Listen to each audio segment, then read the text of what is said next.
नमस्कार मित्रांनो, तर ए टू झेड प्रोसेस चॅनलमध्ये तुमचं स्वागत करतो. तर मित्रांनो, तुम्ही चॅनलमध्ये नवीन असाल तर चॅनलला सबस्क्राईब करा, कारण या चॅनलमध्ये तुम्हाला नवीन नवीन योजना तसेच येणाऱ्या जाहिराती अशा बऱ्याच अशा तुम्हाला गोष्टी बघायला भेटणार आहे. या चॅनलमध्ये नवीन नवीन योजना असतील, कुठल्याही प्रकारची भरती असेल, त्या प्रकारे संपूर्ण तुम्हाला या ए टू झेड प्रोसेसमध्ये बघायला मिळणार आहे. तर मित्रांनो, तुम्ही चॅनलमध्ये नवीन असाल तर चॅनलला सबस्क्राईब करून ठेवा, जेणेकरून तुम्हाला नोटिफिकेशन मिळेल आणि तुम्ही तो व्हिडिओ बघू शकता लवकरात लवकर आणि ए टू झेड प्रोसेस तुम्हाला बघायला भेटणार. तर मित्रांनो, आता सध्याच्या स्थितीमध्ये चालणारा माजी मुख्यमंत्री लाडकी बहीण योजना, यामध्ये बऱ्याचशा महिलांना पैसे भेटलेले आहेत आणि काही महिलांना पैसे भेटलेले नाही आहेत. त्याबद्दल आज आपण थोडीशी माहिती घेणार आहोत मित्रांनो. तर चला या पुढच्या आपल्या व्हिडिओला सुरू करूया. तर मित्रांनो, माजी मुख्यमंत्री लाडकी बहीण याच्याबद्दल नवीन अपडेट आलेले आहे आणि ती लवकरात लवकर आपल्या चॅनलमध्ये आलेली आहे आणि ती मी घेऊन आलेलो आहे. तर मित्रांनो, त्यांनी मुख्यमंत्री साहेबांनी आपल्याला लाडक्या बहिणींना खुशखबर अर्जाबाबत सरकारने घेतलेला मोठा निर्णय, लाखो महिलांना होणार त्याचा फायदा, असं म्हटण्यात आलेलं आहे. आणि त्यानंतर आपल्याला होणारा फायदा, आतापर्यंत 80 लाखापेक्षा जास्त महिलांना पात्र ठरलेले आहेत. शासनाकडून 14 ऑगस्ट पर्यंत त्यांचा पैसे अकाउंटमध्ये आलेले आहेत आणि 3,000 रुपये जमा भी झालेले आहेत त्यांच्या अकाउंटला. 17 ऑगस्ट पर्यंत त्यांना लाभ मिळालेला आहे.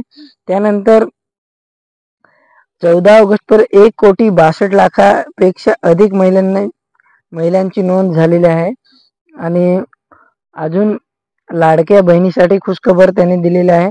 लाडक्या बहिणीसाठी अतिशय आनंदाची बातमी म्हणजे, थोडं आपण खाली येऊया. त्यानंतर त्याने मुदतवाढीसाठी काही माहिती दिली आहे, ते आता थोडे तुम्हाला मी सांगून दाखवतो थोडा शॉर्टकटमध्ये. दरम्यान या योजनेबाबत एक महत्त्वाचे अपडेट समोर आले आहे. अर्ज भरण्यासाठी मुदतवाढ देण्यात आली असून लाडक्या बहिणींना आता सप्टेंबर महिन्यापर्यंत अर्ज भरता येणार आहेत. मुख्यमंत्री एकनाथ शिंदे यांनी एका कार्यक्रमात बोलताना याबद्दल माहिती दिली आहे. त्यानंतर 31 ऑगस्ट पर्यंत अर्ज भरण्यात सांगण्यात आले होते, पण आता ते पूर्णपणे 31 ऑगस्ट पर्यंत फॉर्म भरता येणार आहे आपल्याला. ते संपूर्ण माहिती दिलेली आहे एकनाथजी साहेबांनी.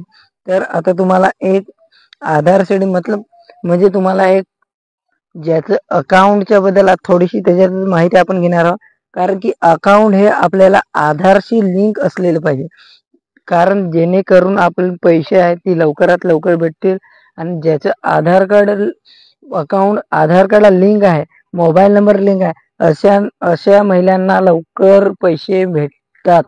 आणि जेणेकरून महिलेचे हे जोड खाते नसावे, जेणेकरून जोड म्हणजे जसं की नवरा बायको असू द्या किंवा मुलाचं आणि आईचं खातं, जेणेकरून हे असं खाते देऊ नका आणि आपलं पर्सनल अकाउंट द्या, ज्याला आधार कार्डने आणि आपला मोबाईल नंबर लिंक असेल असाच अकाउंट दे, जेणेकरून TBD द्वारे जमा केले जात आहेत.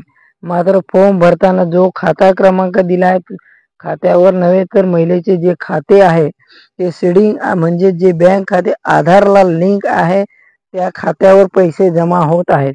एकापेक्षा जास्त बँकेत खाते असलेल्या महिलांची धावपळ होत आहे. अनेक जुनी खाती बंद आहेत आणि